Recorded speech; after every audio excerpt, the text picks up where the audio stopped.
Time now for your forewarned weather with Chief Meteorologist Alana Brophy.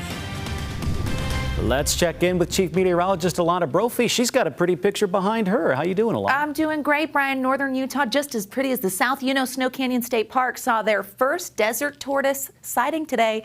Sign of spring. It feels like spring out there. Clear skies from Hiram Reservoir. You can see snow on the mountains, but lots of sunshine. Here at the ABC4 studios, it's breezy, but temperatures running way above average. Lots of sun, 65 degrees. Now, just because we get a change of season doesn't mean we get rid of our winter habits. No, not always. Our average last freeze date is April 22nd. Our average last snow is April 16th. Spring snow in the Beehive State. We are well acquainted with our old friend. Latest on record ever is June 6th. So we know even though this warm up is here, it's temporary. We have a more progressive pattern right around the corner. Live view from Blanding, where you can see thunderstorms out there. We've funneled moisture into the Four Corners and the southern portion of the state, but we've done that for days, and it's because of the setup. We've got high pressure in northern Utah, and it's stacked on top of low pressure. That low in the desert southwest, while it's moved a little further south, still has counterclockwise flow, bringing in moisture to the southern portion of the state, and that's why we've seen daytime heating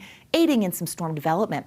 60s out there, 65 as I mentioned in Salt Lake, 62 in Logan and Vernal and Moab. Lucky number there. 60s along the I-15 corridor, and we've hit 70s in St. George. Our sunny skies will turn to clear skies as we get through the next several hours along the Wasatch Front. By ABC4 News at 10, low 50s, mild and dry. We've stayed that way, but we're going to see the Rex block we've been dealing with break down a little bit. Watch as we put the futurecast into motion. We see that low lifting to the northeast and starting to clear the desert southwest. High pressure becomes the story for the midweek and our first full day of spring, and we hold on to quiet conditions as we roll into Thursday. Eventually that high pressure will move away. We welcome in a little more cloud cover, and wet weather takes aim yet again at the Beehive State. Futurecast narrows in on that Saturday at 4 p.m. Valley rain, mountain snow setup, and it's associated with a storm system that drops in from the Pacific Northwest. That will be a winter setup in the mountains and in our valleys, looking at rain, but we'll see how cold it gets. As that low digs inland,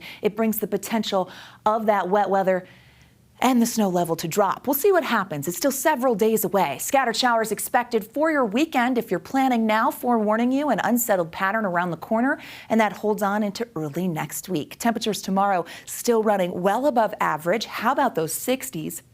We'll see upper 60s in Salt Lake, 60s on the eastern side of the state, and 70s in St. George. As we look at the next 7 days, you see those 7-day 70s, which I love. Wet weather by the weekend, isolated showers in the south, a little more scattered in the north.